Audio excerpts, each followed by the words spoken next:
नाज़रीन, बदीन ज़िले जे टंडो बागो तालुक़े में पानी जी सख़्त खोट सबब ज़िंदगी मफ़लूज बनियल आहे। 8 शाख़ुनि में पानी न पहुचण सबब आबादगार फसल पोखण लाइ बि सख़्त परेशान आहिनि।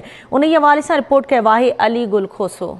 ज़िले बदीन जे तहलके टंडो बागो में पानी जी शदीद खोट बहराड़ी तोड़े शहरी ज़िंदगी के मफलूज करे छॾियो आहे। हिन वक्त सिंध सरकार पारां सखर बैराज ते 35% जॾहिं त कोटड़ी बैराज ते 50% पानी जी खोट ॼाणाए रोटेशन जो सिलसिलो जारी करे छॾियो आहे। सिंध जो इरिगेशन खातो रोटेशन हूंदे बि पानी जी विर्छ करण में मुकमल नाकाम वियो आहे, जंहिं सबब मुख़्तलिफ़ शाखनि वाहन जूं टेलूं तबाह व बर्बाद थी वियूं आहिनि, जिते हिन वक्त वारी उॾामी रही आहे। टंडो बागो, पंगिरियो, निद्दो, शादीलाज, खोसकी, मलकानी शरीफ, खैरपुर गंबो, सांगी फरो जे केतिरनि वाहन शाखनि जी टेलनि में हज़ारें एकड़ ज़रई ज़मीन गैर आबाद पियल नज़र अचे थी। टेलनि जे आबादगारनि लखें रुपया हिन महांगाई जे दौर में ख़र्च करे ज़रई ज़मीन खे फसल पोखण लाइ तयारु कयो हो ऐं कुझु एकड़नि ते फसल ऐं माल जो चारो पोखियो हो, जेको पुण पाणी न मिलण करे सड़ी रख थी वियो आहे। सखर बैराज ते नसीर कैनाल जी सब डिवीज़न खैरपुर गंबो एट नव दुम्बालो, जंहिंजी 8 शाखूं जंहिंमें घड़ो, अलीपुर,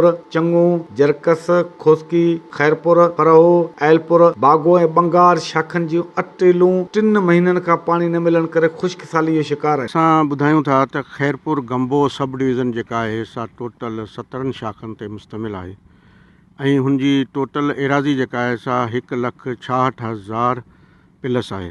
उन ते हींअर तक़रीबन जेका आहे सा पाणी जी तमामु शदीद खोट आहे ऐं हुन मञा असांजी सर्वे जे मुताबिक़ 75,500 कुझु प्लस एकड़ जेका एराज़ी जेका आहे सा बिल्कुलु ई तबाह ऐं बर्बाद थी रही ऐं गैर आबाद पई आहे, जंहिंजे लाइ पाणी मुयसर कोन्हे। हीउ जेको वारो हलियो पहिरियां 3 डेसिमल हलियो, 8-12 पर पाणी सफ़ा कोन हो।